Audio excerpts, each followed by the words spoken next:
에베소서 5장 29절 30절입니다. 신약성경 316페이지. 누구든지 언제나 자기 육체를 미워하지 않고 오직 양육하여 보호하기를 그리스도께서 교회에게 함과 같이 하나니 우리는 그 몸의 지체임이니라. 아멘.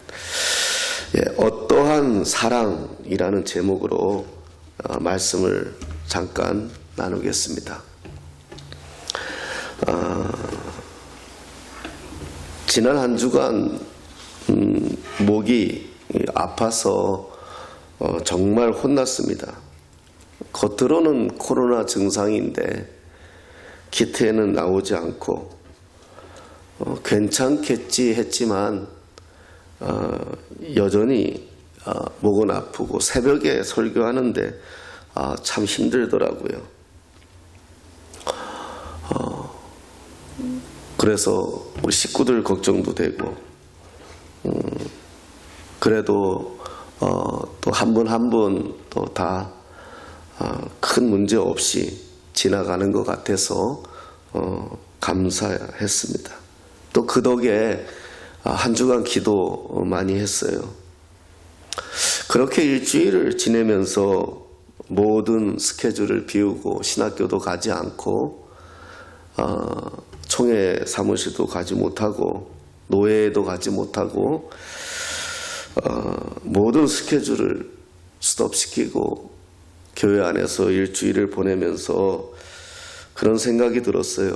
내 몸을 좀 더 아껴야 하겠구나 하는 생각이 들었습니다. 아마도 그동안 너무 많이 달려온 것 같아요. 부흥회 집회 참석회, 기도회에 또 아들 결혼식에 또 그러다 보니 면역력이 좀 떨어진 모양입니다. 몸은 거짓말을 못한다 하는 생각이 들었습니다. 여러분들도 시국이니 더욱 건강 챙기고 면역력을 높여야 하겠어요. 뭐 다른 방법이 있겠습니까? 잘 드시고 잘 쉬는 것이 최고다 이렇게 여겨집니다. 스트레스 받지 말고요. 이렇게 한 주간을 지내다 성경을 읽는 가운데 묵상하는 가운데 오늘 본문이 제 마음을 사로잡았습니다. 그리고 주님의 위로를 받았어요. 그것은 하나님의 친밀하심입니다. 친밀하심. 오랜만에 이 단어를 다시 한번 쓰는데 하나님의 친밀하심. 오늘도 하나님은 저와 여러분에게 하나님의 방식대로 친밀하심을 표현해요. 저에게는 말씀으로 오시더니 한참 동안을 제게 귀 기울여 주셨습니다. 그런 가운데 오늘 말씀에 주시는 그 내용이 이 말씀이었어요. 제 육체를 미워하지 않고, 오늘 본문이죠. 누구든지 언제나 자기 육체를 미워하지 않고. 뭔 말일까요? 내 몸을 미워하지만 않는다. 근데 이게 반대로 말하면 어떡하죠? 내 몸을 사랑하라는 거예요. 물론 저도 제 몸을 위해서 비타민을 먹고 선물 받은 영양제도 먹고 우리 성도들은 다 알겠지만 운동을 안 해서 그렇지 나름대로 제 몸을 위해서 애써요. 이발도 하고 또 어젯밤에 또 손톱도 자르고 몸에 상처가 나면 약도 바르고 밴드도 붙이고 방 안에 온도와 습도에 나름대로 신경을 써요. 자, 이런 생각을 하면서 오늘 본문을 생각해 봤어요. 하나님과 나와의 관계를 생각해 봤습니다. 내 몸의 변화처럼 하나님과 나의 관계에서 이런 변화에도 이렇게 친밀한가 하는 생각이었어요. 요한일서 3장 1절에 이렇게 말씀하십니다. 보라, 아버지께서 어떠한 사랑을 우리에게 주사 하나님의 자녀라 일컬음을 얻게 하셨는고 우리가 그러하도다. 아멘. 여기서 어떠한 사랑을 받은 자, 이게 오늘 말씀의 제목이에요. 어떠한 사랑을 받은 자, 어떠한 사랑을 받은 자는 무엇을 뜻합니까? 예수님으로 우리가 하나님의 자녀가 되었다는 거죠. 이 어떠한 사랑은 바로 예수님의 십자가 사랑이거든요. 예수님의 십자가의 죽음으로 얻어진 사랑이에요. 어떠한 사랑? 나를 살린다는 것은 단순히 영의 문제만이 아닙니다. 우리 기독교는 전 인격이에요. 영, 혼, 영육, 혼 다 말하는 거예요. 당시의 헬라 사람들은 육은 썩어질 것이기 때문에 천하고 영은 귀하다 그래가지고 마음대로 살았어요. 어차피 죽어 썩어질 거니까요. 그런데 하나님은 성경의 말씀에 우리 그리스도인들에게 그렇게 요구하지 않았어요. 우리의 몸을 소중하게 여겼어요. 소중하게 다루라고 얘기하고 함부로 하지 말라고 말씀했어요. 그래서 우리가 육체로 죄 지으면 안 되는 거예요. 만약에 영은 선하고 육은 악하다고 생각이 된다면 육은 마음대로 살도 되죠. 어차피 악한데. 그런데 그렇게 말씀하지 않았어요. 그래서 우리가 이 육체를 소중히 여기는 거예요. 건강해서 100세, 200세 살려고 소중히 여기는 게 아니라 하나님이 나를 위하여 내 이 전체, 오늘의 나, 십자가의 아들을 내어놓으셨기 때문에 지금의 나는 전체를 의미하는 거예요. 영과 육이 분리돼서 얘기할 수 없어요. 구원파 사람들이 그래서 영과 육을 분리해서 얘기하잖아요. 우린 그렇지 않아요. 그래서 우리는 우리 자신을 귀하게 여겨야 됩니다. 내 몸에 투자하세요. 내 몸을 하나님보다 더 사랑하면 안 되겠지요. 그러나 내 몸을 귀하게 여겨야 돼요. 우리는요, 내 몸을 우습게 여기기 때문에 어떠한 일이 벌어집니까? 자기를 우습게 여겨요. 나를 우습게 여겨요. 아닙니다. 귀한 사람이에요. 형상은 다르고 모양은 다르지만 그래요. 세상 사람들의 기준에 따라 잘생긴 사람이 있고 못생긴 사람이 있고 이쁜 사람이 있고 이쁘지 않은 사람이 있겠지요. 그러나 그럼에도 불구하고 다 귀한 사람들이에요. 이걸 발견해야 돼요. 이게 자존감이거든요.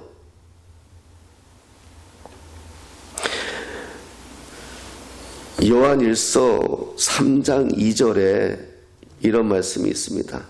요한일서 3장 2절에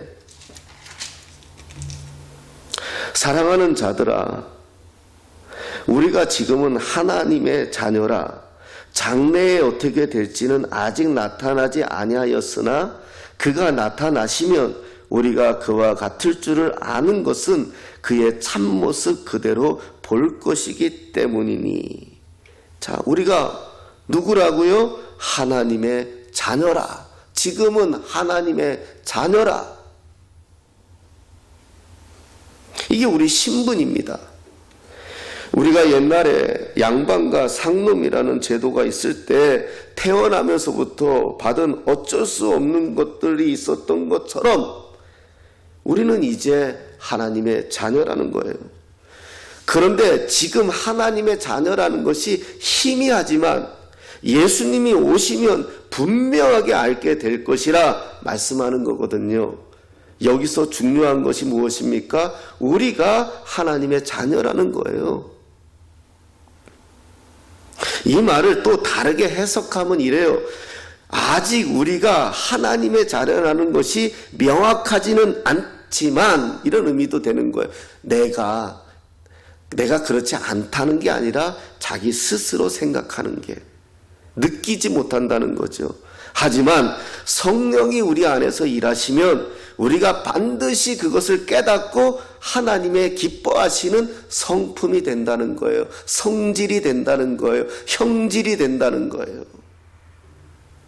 우리가 살아오면서 부정적인 말들을 참 많이 듣고 자랐습니다. 옛날 욕을 보면 정말 무서워요. 어느 드라마에서 어머니가 딸에게, 오래된 얘기예요. 이렇게 욕을 하더라고요. 육실하련. 그래요. 육실하련. 제가 또 궁금증이 발동했잖아요. 저게 무슨 뜻일까? 사전을 찾아보니까 그 말이 어마어마해요. 6토막을 내서 죽이겠다는 거예요. 아니, 세상에 어떤 어머니가 딸에게 6토막을 내 죽이겠다고 욕을 합니까? 이게 우리 민족이었어요. 옛날부터 자식을 그래야 이름도 나쁘게 지고 그래야 오래 산다고 뭐 그런 것들이 있었어요. 그래서 그런지 우리는 상처가 많아요. 어려서부터 자라오면서. 긍정적인 말보다 부정적인 말을 더 많이 자랐어요. 좋은 말 해주면 버릇 없어진다고. 옛날에 왜 그랬는지 몰라요. 그러니 그렇게 듣고 자란 우리는 대체적으로 나는 할 수 없어, 이렇게 팽배했어요. 나는 뭐 그렇지. 나는 하찮은 인간이야. 뭐 다리 밑에서 주워왔다 그러고요. 왜 자식들에게 그랬는지 모르겠어요. 그 얼마나 어마어마한 말이에요, 자식에게. 설사 다리 밑에서 주워와도 아니라고 얘기해야 될 판에 자기 뱃속에서 났는데도 다리 밑에서 주워왔다 그래서 집에서 엄마한테 꾸중만 들으면 내 어머니가 아닌 개벼하고 다리 밑에 가서 쪼그려 앉아 있었던 그런 어린 시절이 있었다니까요. 자, 이 말을 가장 강하게 부정하는 말이 요한일서 3장 20절이에요. 이렇게 말씀합니다. 이는 우리 마음이 혹 우리를 책망할 일이 있어도 하나님은 우리 마음보다 크시고 모든 것을 아시기 때문이다. 이렇게 말씀해요. 우리 마음에 책망할 것이 있다 하더라도 우리 마음보다 크시고 아시는 하나님일까 보냐? 이 말은 하나님이 나를 용납하는데 왜 내가 먼저 나를 부정하느냐? 이렇게 말하는 거예요. 우리는 새벽에 모세오경을 보고 있어요. 새벽 기도 시간에 신명기까지 왔는데 출애굽 여정을 다루고 있습니다. 이스라엘 백성들이 출애굽하면서 가장 큰 문제가 무엇인가 하면 노예근성이에요. 노예근성. 저는 이것을 거지근성이라고 해요. 문제가 생기면 스스로 헤쳐나갈 수가 없어요. 이게 노예근성이거든요. 자기를 주체적으로 다루질 못해요. 늘 지시만 받았거든요. 우리 아이들을 막 혼내고 뭐라 하고 이렇게 큰 아이들은 주체성이 약해요. 지시하는 건 잘해요. 스스로 어떻게 해야 될지를 몰라요. 출애굽하는 이스라엘 백성들이 그랬어요. 430년간 애굽에서 종살이하면서 시키는 일만 했거든요. 그러니 스스로 헤쳐나갈 방법이 없어요. 이런 사람들의 특징이 뭐예요? 문제가 발생하고 어려움이 닥치면 아무것도 할 수 없어져 버려요. 그러니까 도망가려 하고요. 그때 하나님이 이스라엘 백성들에게 원하는 것이 무엇입니까? 하나님을 믿으라는 거예요. 너희들은 430년 동안 종살이 하면서 사람들 세상 말에만 순종하고 살았는데 이제 채널을 바꿔서 하나님께 순종하라는 거예요. 하나님 말 들으라는 거예요. 결국 가나안에 들어갑니다. 그럼에도 그 순간 두려움에 아무것도 할 수 없는 이스라엘 백성들을 우리가 봅니다. 우리가 그렇지 않습니까? 무슨 문제가 발생하면 멘붕이 와버려요. 아무것도 할 수 없어요. 기도조차도 생각이 나지 않아요.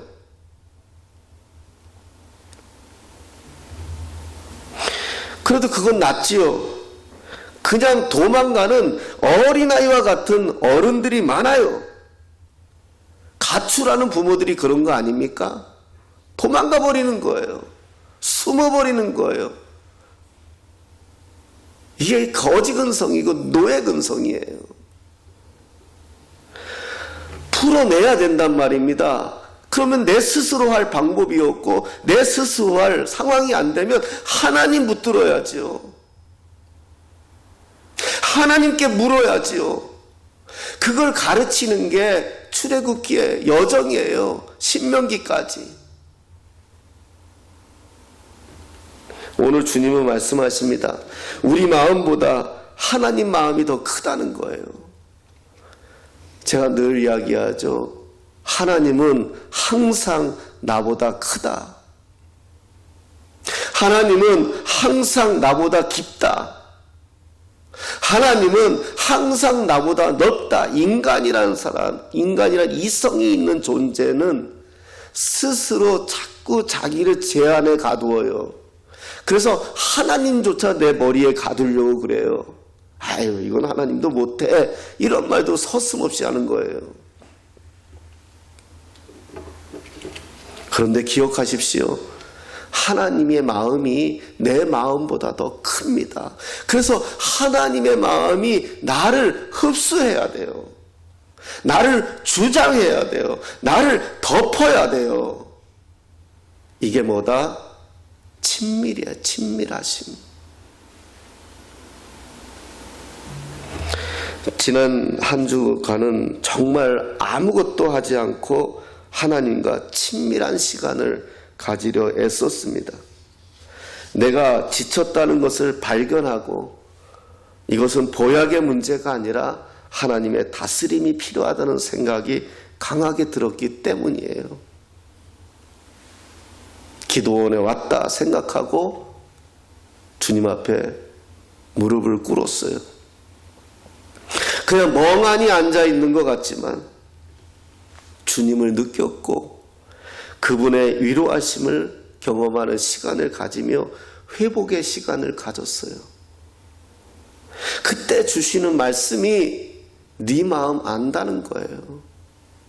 여러분, 주님이 오늘 여러분들에게 동일한 말씀을 해주십니다. 네 마음 안다는 거예요.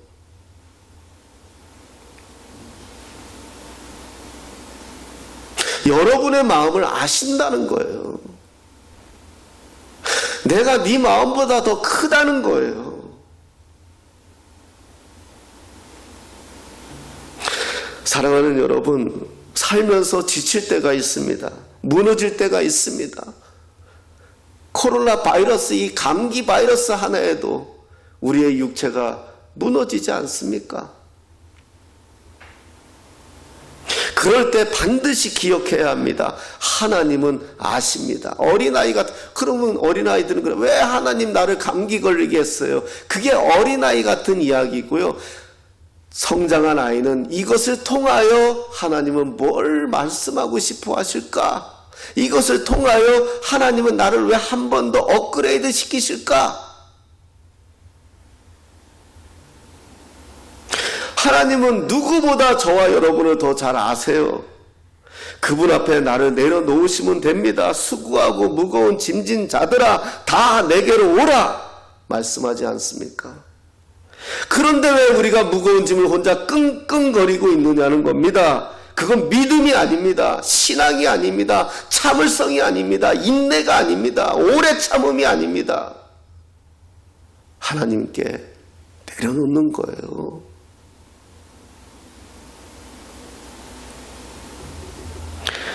바울은 고린도전서 3장 16절에 이렇게 말씀하십니다. 너희가 하나님의 성전인 것과 하나님의 성령이 너희 안에 거하시는 것을 알지 못하느냐? 아멘. 그리고 고린도후서 1장 22절에 이렇게 말씀하십니다.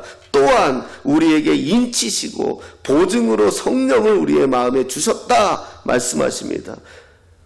우리에게 인치시고 보증으로 성령 도장을 꽝 찍었다는 거예요. 넌 내 거야 하면서 그 약속의 보증 아니죠? 보증. 성령을 우리에게 주셨다는 거예요. 우리 마음에 주셨다는 거예요. 그런데 이걸 누리고 사는 그리스도인들이 적어요. 많지 않아요. 말씀은 이렇게 하시지만 나는 나대로 사는 그리스도인들이 많다는 겁니다. 내 안에서 일하시고 역사하시는 성령님을 경험하지 못한다면 어리석은 신앙생활하고 있는 겁니다. 다이제스트라는 작은 책자에서 읽었어요. 우리 인간이 장기 이식을 하잖아요. 그러면 우리 안에 있는 면역 체계가 이걸 강하게 막 부정한대요. 새로운 어떤 덩어리가 내 몸에 들어왔으니까요. 그래서 내 몸에 막 면역 체계가 발동하면 이제 이게 장기 이식이 안 된대요. 그래서 강하게 면역 억제제라는 것을 투여한대요. 그래서 내 몸을 그냥 헬렐레하게 만드는 거예요. 그래서 그동안에 이 새로 들어온 장기가 내 몸하고 적용이 되도록이요. 적응이 되도록.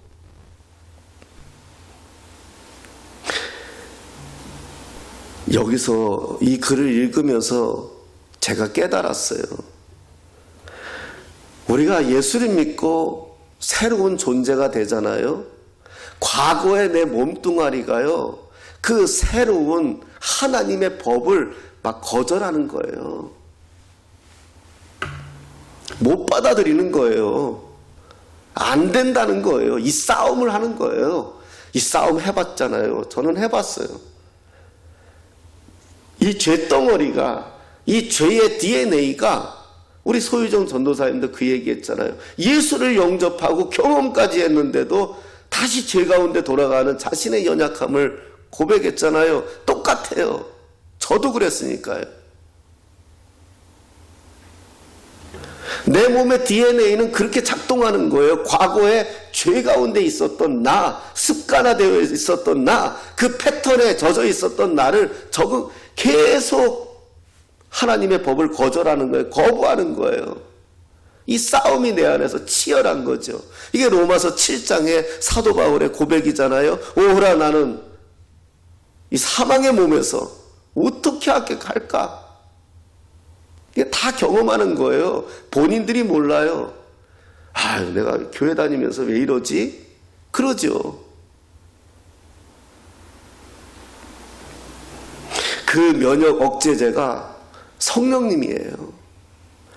내 이 죄의 몸뚱아리를 성령께서 역사하셔서 꼼짝 못하게 만들어야 되는 거예요.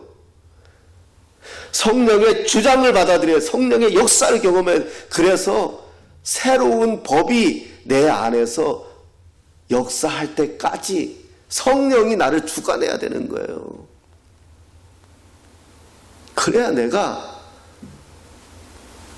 뉴 라이프, 새 생명 얻은 자가 되는 거예요.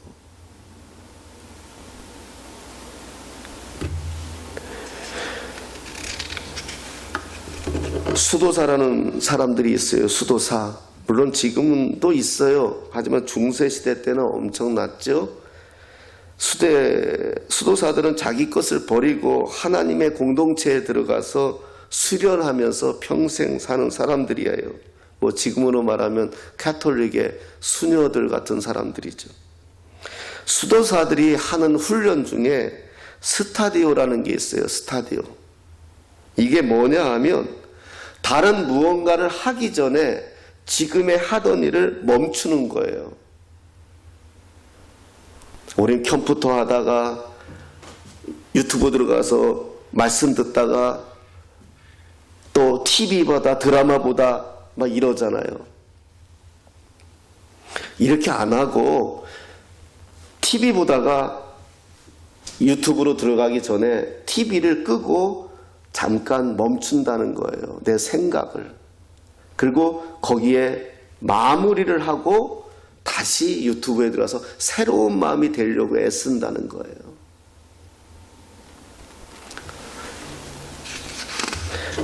잠시 멈추라는 거죠. 공백을 두고 책을 보다가 책을 놓고 다른 일을 하기 전에 내가 본 책을 한 번 더 생각해 보라는 거예요.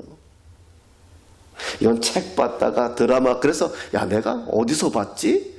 유튜브였나? 드라마였나? 이런 거 하지 말라는 거예요. 의미가 있어요.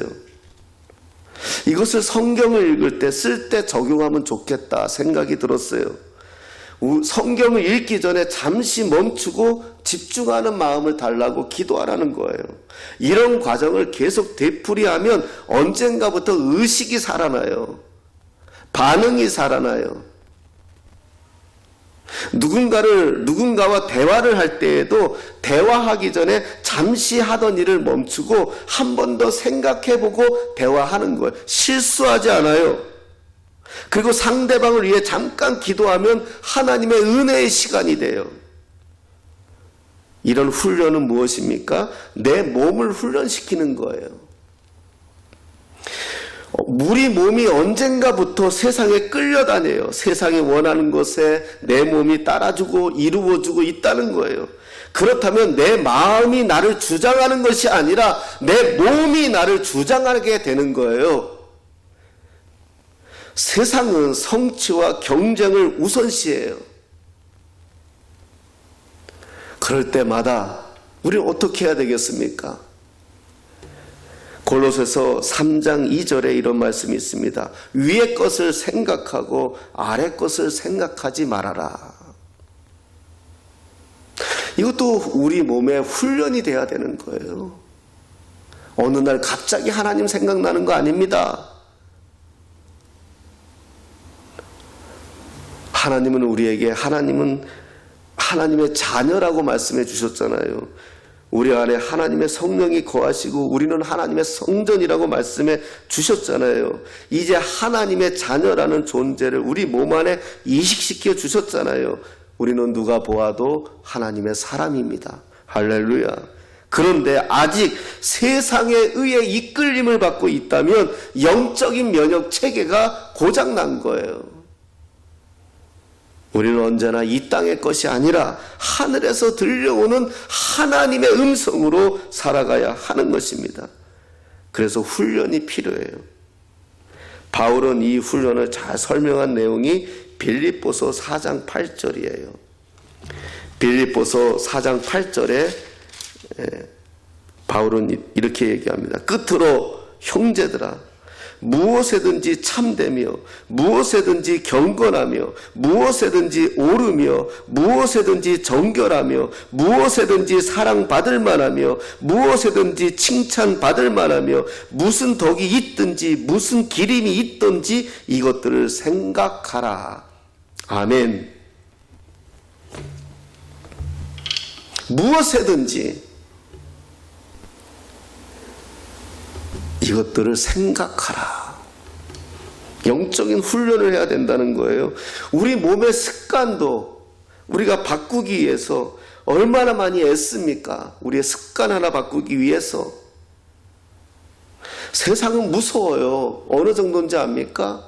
코카콜라 옛날에 그 뚜껑, 주름져 있던 뚜껑이 주름이 33번 접혀져 있대요. 왜 33번 접혀져 있느냐? 그 33번이 사람이 습관을 만드는 패턴이래요. 어떤 것을 33번 하면 그 사람의 습관이 된대요. 그 정도로 코카콜라를 습관처럼 먹이겠다고 세상은 그러는데 우린 너무 안일한 것 같아요. 하나님의 말씀에 어떤 훈련을 하고 있습니까?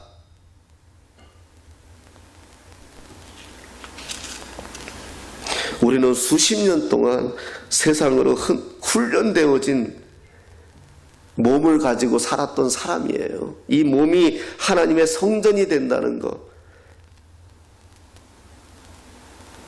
그래서 하나님의 성전이라는 개념을 정확히 이해하게 되면 우리는 우리 몸을 미워해서는 안 돼요. 자기 자신을 소중히 여겨야 합니다. 내 몸이 얼마나 소중한지. 바울은 이 부분에 대해서 에베소서 5장 32절에서 이렇게 말씀합니다. 이 비밀이 크다. 그리스도와 교회에 대하여 말하노라. 이 비밀이 크도다. 이 말은 우리가 충분히 이 사실을 잘 알지 못한다는 거예요. 이 비밀을. 예수님과 교회된 저와 여러분과 하나님과의 관계를 말하는 거예요. 교회는 주님의 몸이라고 에베소서에서 말씀하십니다. 이제 우리는 우리 몸이 아니라 주님의 몸이 되어버린 거예요. 주님이 여러분보다 더 여러분을 잘 아세요. 교회는 사순절 기간입니다. 예수님이 십자가 사건을 바라보며 숙연한 마음으로 지내는 기간이죠. 다시금 주님이 왜 이 땅에 오셨는지, 그리고 십자가에서 죽으셨는지, 부활하셨는지, 그건 바로 저와 여러분들이 주의 몸이 되기 위해서예요. 여러분들은 소중한 존재입니다. 그러나 사단은 뺏기지 않으려고 우리가 살아온 수십 년 동안에 세상으로부터 훈련되어진 방법과 방식을 버리지 못하게 합니다. 그런데 오늘 말씀 제목이 어떠한 사랑이에요. 그 나의 습관과 나의 이 죄된 방법과 나의 이 세상적인 이런 것들을 버릴 수 있는 유일한 방법은 어떠한 사랑이에요. 바로 예수님의 십자가에서 나를 위하여 죽으신 그 사건이 나에게 실제가 될 때, 내가 그리스도와 함께 죽었다라고 고백이 되어질 때 내 안에서 예수가 살아나는 거예요. 그게 부활이에요. 지난 한 주간 제 몸이 나약하기 짝이 없다는 것을 발견하면서 하나님과 깊은 묵상의 시간을 가지면서 하나님의 사랑이 크다는 것을 또한 발견하게 됐습니다. 그리고 그분은 멀리 하늘에 계신 우리 아버지만이 아니라 지금도 나의 이 삶의 현장에서, 내 이 연약해져 있는 육체의 현장에서 나를 붙들고 나를 끌어안고 네 마음 다 안다 말씀하시는 그분을 여러분 경험하시기를 바랍니다. 그래요, 살면서 실패할 때도 있고요, 실수할 때도 있고요, 넘어질 때도 있어요. 우리의 죄된 이 몸뚱아리가 반응하지 못할 때도 있어요. 그러나 그럼에도 불구하고 항상 하나님의 마음이 우리 마음보다 크다는 사실.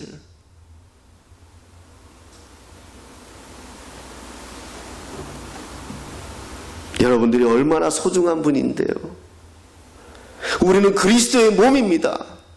내버려 두지 않을 겁니다. 하나님이 지키실 거고요. 하나님이 아끼실 거고요. 하나님이 함께 하십니다. 여러분 기억하십시오. 어떠한 사랑. 얼마나 설명하기가 어려웠으면 그냥 어떠한 사랑이라고 성경은 표현했겠습니까? 자기 자식을 죽여야 하는 그 아픈 사랑을 주님은 어떠한 사랑이라고 표현했습니다. 우리는 어떠한 사랑을 입은 사람들이에요. 우리는 예수님의 십자가의 죽음으로 그리스도의 사랑이 확증된 사람들입니다. 내버려 두지 않습니다. 그분은 우리를 오늘도 붙들고 계시고 눈동자처럼 여러분을 살피고 계십니다. 세상은 코로나가 아니라 그 어떤 것으로라도 우리를 흔들지라도 주의 몸된 교회, 저와 여러분들은 하나님의 눈동자 같은 어떠한 사랑 안에서 주 안에 보호되고 있다는 사실을 기억하시고 하나님의 계획하에 출애굽해 나가고 있다는 사실을 계획하시고 반드시 하나님의 때에 가나안에 입성한다는 사실을 기억하시고 오늘도 삶의 현장에서 승리하시기를, 어떠한 사랑으로 함께 하시기를 예수님의 이름으로 축복합니다.